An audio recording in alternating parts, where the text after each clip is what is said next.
Une journée type pour moi, c'est réveil, 5h30, parfois 6h. Ensuite, petite pratique de sport. Je prie, je bois un thé, je fais le petit déjeuner de mon fils et je me prépare ensuite pour venir au travail. Mais entre tout ça, je réfléchis un peu à ce à quoi va ressembler ma journée. Alors, ce qui me booste au quotidien, c'est le fait de me dire que chaque jour, en fait, quand je me lève, je peux faire quelque chose de nouveau, je peux apprendre quelque chose de nouveau et surtout, je peux grandir. C'est-à-dire que ce que j'ai fait aujourd'hui, demain, je fais un autre petit pas et ainsi de suite. Donc, c'est vraiment ce sentiment de me dire que je construis quelque chose, que chaque jour, je mets une pierre, je grandis et c'est ça tous les matins. J'ai un mantra. D'abord, une habitude que je ne lâche jamais, oui, la prière. Il faut prier, c'est important. Et j'ai un mantra je me souviens, je l'ai écouté avec Michelle Obama. Et ça disait, as you let your light shine, you unconsciously give to other people permission to do the same. En français, c'est quand tu laisses en fait ta lumière briller, tu donnes inconsciemment aux autres l'autorisation en fait de faire la même chose. Pour résumer tout ça, c'est vraiment l'idée par l'exemple.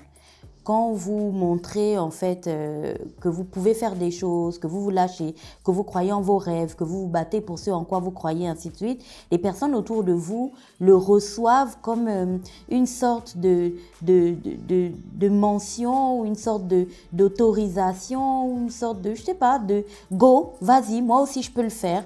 Et je trouve que c'est vraiment quelque chose qui chaque jour, donc ça ne me limite pas, chaque jour je me dis que si j'ai un truc à faire, je le fais en fait. Si j'ai une idée, je me lance et puis si ça marche, ceux qui m'entourent le voient et se disent pourquoi pas. Eux aussi peuvent lancer leurs idées et ça marcherait.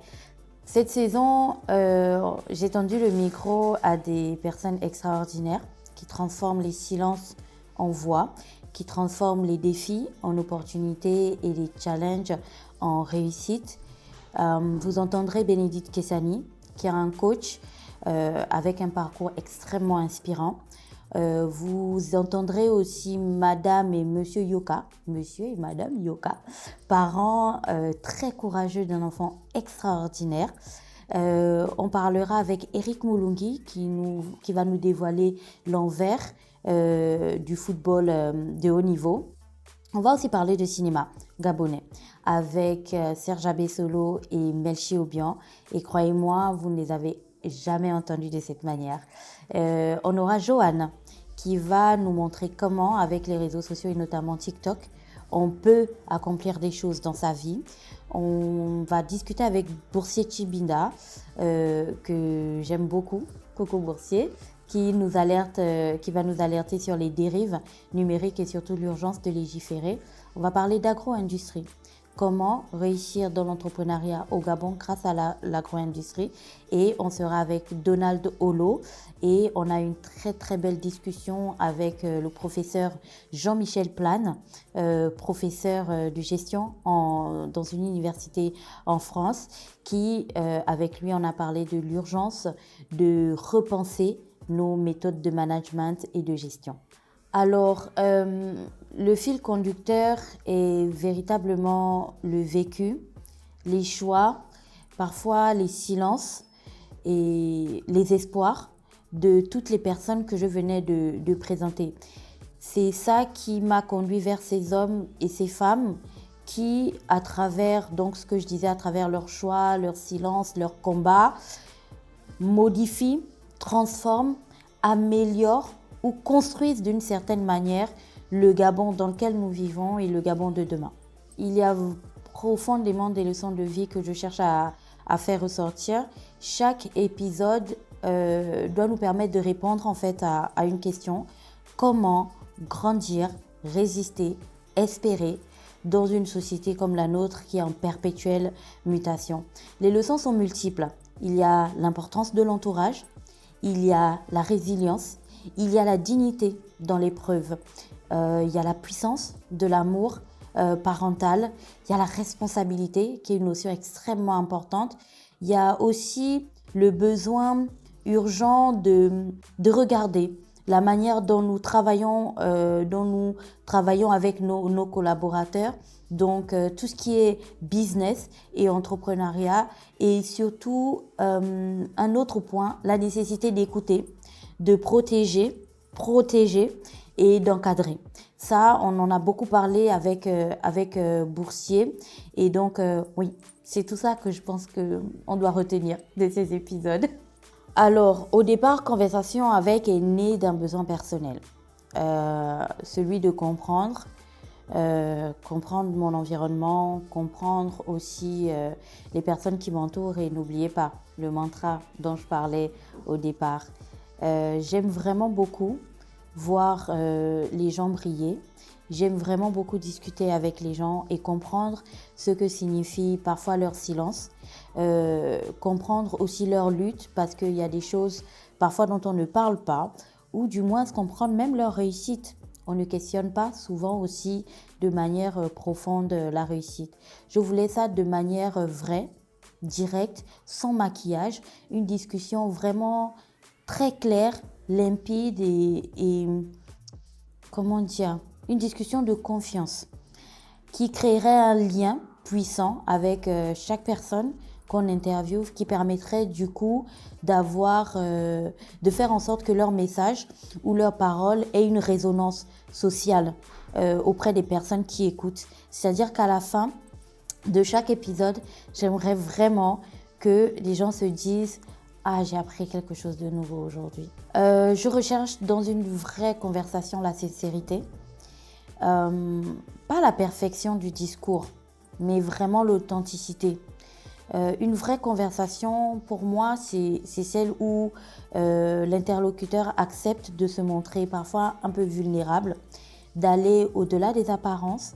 Et c'est surtout une conversation où on pose les vraies questions, même celles qui dérangent, mais surtout des questions qu'on n'a jamais osé poser. Et puis, une vraie conversation aussi, pour moi, c'est quelque chose qui fera en sorte, comme je le disais, qu'une fois que c'est reçu par le public, que ça crée un déclic, que les gens se disent « Ah, je suis pas seule. Ah, lui aussi il vit ça. Ah, il a pu s'en sortir. Ah, j'ai appris quelque chose aujourd'hui. » Pour moi, c'est ça une vraie conversation. Pourquoi donner la parole aux autres ? Je crois profondément que le changement ne se décrète pas, mais il vient de l'échange, de la discussion et du partage. C'est parce qu'on écoute les autres qu'on peut retirer d'eux souvent des choses que nous ne savons pas. Donner la parole aux autres, c'est d'une certaine manière aussi réparer une forme d'injustice. Parce que trop souvent, partout dans le monde, pas qu'ici, on n'entend que des voix autorisées, formatées, attendues. En gros, c'est un peu les mêmes personnes. Conversation avec a envie de créer une petite brèche dans ce paysage et donner la parole à des personnes que l'on n'entend pas, que l'on n'a jamais entendues. Faire en sorte que la discussion circule. Et vous savez, si la discussion circule, si la parole circule, l'intelligence circule aussi. Et vous connaissez mon point de vue sur l'intelligence. C'est extrêmement sexy, l'intelligence. Donc, je voulais vraiment miser sur ça, sur l'intelligence de chacun de ces intervenants pour avoir un programme authentique, unique et vrai. Merci d'avoir écouté cette première voix. Il y en a 9 autres qui vont démarrer dès la semaine prochaine.